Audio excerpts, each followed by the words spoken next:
how's it going everybody? It's Tanner here and welcome back to another Ninjago video here on the channel.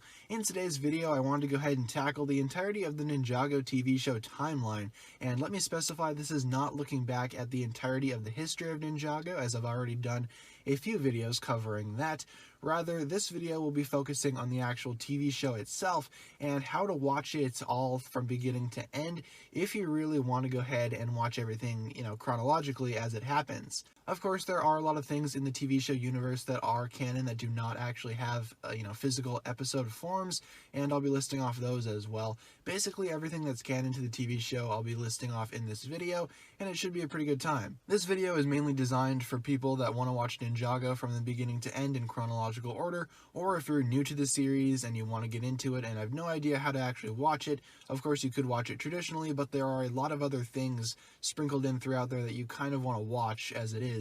So yeah, let's just get right into it, and I'll go ahead and break down this timeline bit by bit. And just keep in mind that this order and this list is just my own personal preference. It's not the it's not, I guess, the official way to watch it, if you can call it that, but it's definitely what I think is the best, and it's definitely what I would recommend. So if you are interested in that, I recommend, watching the video anyway.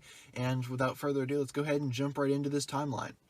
So naturally, the first thing that you're going to want to watch is the pilot episodes for Ninjago. Whether, depending on what way you look at it, these were either split into 4 episodes or 2 episodes, again, depending on how you look. I always saw it as 2 episodes, and it basically sets up the entire series. It introduces it introduces the audience to the 4 ninja and Master Wu, and of course Lord Garmadon, who served as the primary antagonist. And it's naturally a good setup, and it definitely gets you into the series. What's funny though is that this is actually the beginning of the series, and season 1, the actual official season 1, is not. It's kind of strange, I know, but let's go ahead and jump right into the next thing. So next, you're going to want to watch the little mini-movies that came out after the pilot. As far as I'm concerned, these are canon to the actual show, as it does pick up pretty much after the pilot, and it does have some gaps in between seasons, in the pilot season and season 1 that they kind of fill. So, for all intents and purposes, this is, something canon, and you definitely should watch these mini-movies. They're only, I believe, 2 minutes long, so it's not that bad of a watch. I mean, it's actually quite fun. And these, of course, were the mini-movies that came out in 2011, and these are not to be confused with the legacy mini-movies that came out this year. Next up, it's pretty normal. You're going to want to watch Season 1, Rise of the Snakes. Definitely a good watch. I remember watching this way back in the day and absolutely falling in love with it. Of course, the pilot episodes are what brought me into Ninjago, but Season 1 basically confirmed my involvement with the series and actually, hooked me even further than the pilot episodes did. Lots of good villains in there. Garmadon's back, Pythor's there. The Serpentine, while annoying, they're also pretty fun from time to time, so it's definitely worth the watch. Next up, of course, is Season 2, Legacy of the Green Ninja. It used to be Rise of the Green Ninja, I think, but, now it's Legacy of the Green Ninja, whatever. But this one, this season's a little controversial. It does have a lot of filler episodes in there, and episodes that really don't need to be in there. But the big finale of the season is the best part of Ninjago in general, in my opinion, and that is, of course, the final battle arc. This thing is ridiculously awesome. You see Golden Ninja Lloyd, you see the Overlord.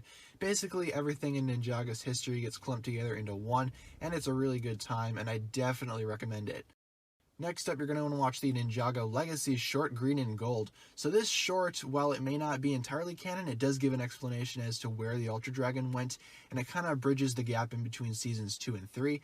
Now keep in mind, it is a Legacy short, so the art style will be the modern day art style for Ninjago, so it might be a little confusing, but if you can look past that and actually look at the content as it is, you can see that it's definitely filling a gap. So I would recommend watching this in between seasons 2 and 3.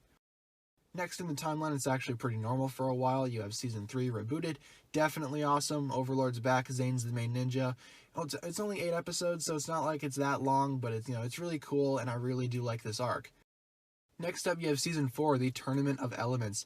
This season is really cool. It definitely creates a well-crafted story arc with an excellent villain and excellent storytelling and world building. By far, again, this is my favorite season. I really do like it quite a bit, and if I didn't say it wasn't good, then I'd be lying to myself, because it definitely is one of the better things that Ninjago has to offer. Next up, Season 5, Possession with Moro and the Ghost Ninja. This season was pretty crazy for Ninjago. It's one of the most cinematic and largest seasons in terms of scale to date. definitely enjoy this one. We see a lot of character development this season with Cole, as he definitely began his arc as the Ghost Ninja from here. Of course, Moro is an interesting character, and Nia actually got some build-up as the Water Ninja, as this season was the first season in which she actually was working to become part of the ninja team. So Possession is definitely a good watch, and I really do like it. Naturally I recommend everything on this list, but it's definitely worth the watch, especially with Possession. Next up, Season 6, Skybound. So Skybound is a great season, actually. It has Nadokon the Jin in there. It's definitely focused on Jay and Nia a little bit more, so if you're a fan of that pairing and that ship, I definitely recommend, giving this season a thorough watch, because Season 6 definitely builds on that quite a bit, and pretty much opens the door for their characters moving forward in terms of, their shared feelings for each other and the actual content of the story and the context of the story. It's really important for Ninjago, and this season, for sure, begins to build that relationship, which was starting to dwindle in prior seasons. And of course, it's interesting to see an actual villain such as Nadokon be so intimidating and so ruthless, because, while Ninjago villains have always been pretty evil, Nadokon definitely takes the cake. Now we start getting into non-TV show content for Ninjago. You're going to want to pick up and read the Dark Island Trilogy. This is a 3-part series of comic books that I actually just recently did a video on, in case you're interested to find out what that's all about. But basically, Klaus is the main villain, the ninja gets stranded on the Dark Island, and there's a lot of stuff going on, with past Ninjago content, such as, again, the Dark Island, Dark Matter, the Golden Mech, and everything in between. It's definitely a really good read. I still have yet to read it, but, it's definitely important for the Ninjago story moving forward, as it is technically canon, and while I wish it was an actual season, it's unfortunately not. So this is what we're stuck with, but it's definitely worth your time. Next up, Day of the Departed. So this little TV special thing was a 44-minute, again, little TV special featuring Cole and all of the past Ninjago villains. And while it's not very good, it's definitely important for Cole's character, as he basically concludes his ghost arc this season. Or not this season, but this special, rather. A lot of people don't consider Day of the Departed to be a season. I'm kind of on the fence on that. Is it one? Is it not? It's kind of hard to tell, honestly, but it's definitely worth watching, and it's very important for the overall Ninjago story. So while it's not the best thing out there, I definitely recommend watching it, as it is part of the overall canon. Next up, Season 7, Hands of Time. We see the ninja basically play Back to the Future a little bit. There's a lot going on with the Time Twins, who are the main villains, and you actually get a look into Ninjago's past even further with Kai and Nia, specifically their parents. Now, a lot of things happen in this season that will be very important for future seasons, so be sure to give this one a watch if you want to go ahead and actually follow the overall story for Ninjago, because this one is very, very important. A lot goes on with Master Wu, and a lot goes on with the actual ninja themselves, so I cannot stress enough how important this season is. It's not the most well-written season out there, it's not the most, quality in terms of all the seasons, but it's definitely very, very important to the story. Next up, immediately following that, is Season 8, Sons of Garmadon. This is, of course, the first season that basically follows the effects of the time travel shenanigans going on in Season 7. The ninja all look different, and we experienced a little bit of controversy with that, of course. But as always, there's a lot to enjoy in this season. There's also a little bit to be desired as well. I think the quality definitely shines over all the bad things in this season. It's really fun. We get to find out what happens to Master Wu. Garmadon's back. We got Harumi, which is an excellent villain. And of course, the Sons of Garmadon themselves are really intimidating, such as Mr. E. He's definitely awesome. And Season 8 is the start of a new little trilogy in Ninjago. I'm calling it the Oni and Dragon Trilogy. It's probably not called that officially, but this is definitely the start of a excellent, 3-part story arc that I would for sure not miss if I wanted to watch all of Ninjago. Next up, Season 9. Season 9 takes place immediately after Season 8 ends off, and it's sort of just a little bit of a continuation. It's basically one long season. Seasons 8 and 9 are just all one straight story along with Season 10, but Season 9 is very, very interesting and very important because a lot happens. Villains will die, and villains will disappear, and new villains will show up. So a lot of important context happens in this season, and I would not miss it if I were you, especially if you're trying to go ahead and watch all of Ninjago in chronological order and trying to get everything. Season 9 is very important as well. It's a little bit more important than Season 8, honestly. It's not as good as Season 8 in my opinion, but Season 9 is for sure important, so definitely do not forget to watch that.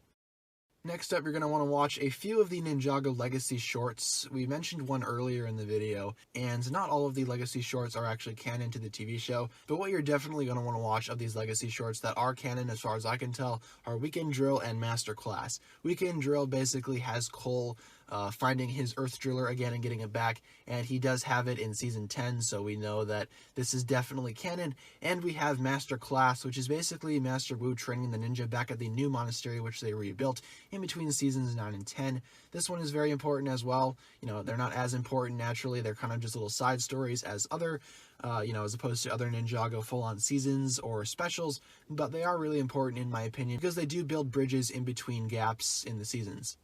And of course, now we get to the current season, Season 10, March of the Oni. Season 10 is looking to be insane. The first few episodes, as far as I can see, are already out online, so you can feel free to watch those and get caught up. I personally have not yet seen them, as I'm waiting for an actual release to support the show and actually witness it in HD quality, because, you know, a little side note here, what they say on YouTube, even though it says HD in the title, it's not actually HD, unfortunately. So, but yeah, Season 10 looks to be insane. It's going to be the big conclusion of the Oni and Dragon trilogy. Of course, in between Seasons 8, 9, and 10, all of them together basically form this big trilogy, and Season 10 is promising to be the overall conclusion to that. So I'm looking forward to that.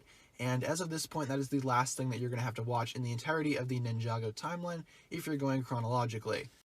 Now, just as a little side note here, there are a few things that I did not mention that may or may not be canon. Ninjago Decoded is something like that. Decoded, I don't really consider canon, so I wouldn't really bother watching that series. We have Wu's Tease, which is just a series of short films that have been confirmed to not be canon, so I really don't know what that's about, but I know someone's going to bring it up. And of course, Shadow of Ronin, the video game that was released, I believe, on 3DS a while back. It may be PS Vita as well, I have no idea. But this is technically, supposedly, taking place in between Seasons 4 and 5. However, it's also been confirmed that this is not canon, so I wouldn't really worry about that. There's also a few other Ninjago books in there that might be canon and also might not be. We really don't know. And there's also a few stage plays for Ninjago that took place at Legoland or something like that are, I guess, technically canon to the show, but again, I wouldn't really bother searching those out because they're not really that important, and I personally don't consider them part of the overall large story, even though they technically, I guess, are. So there you have it, guys, the entirety of the Ninjago chronological timeline. In case you would like to watch it from start to finish, I believe this is the best way possible to watch it. If not, feel free to leave your suggestions down below. This was just my own personal recommendation of how to watch the Ninjago series if you're just getting into it, or if you just wanted to rewatch it from beginning to end. This is what I would recommend. Of course, feel free to leave a comment talking about what you think about all this. You do not have to agree with me in any way. And did I miss something that's possibly canon? I for sure think I did, so feel free to leave that down below as well. So if you enjoyed the video, as always, definitely feel free to give it a huge thumbs up rating.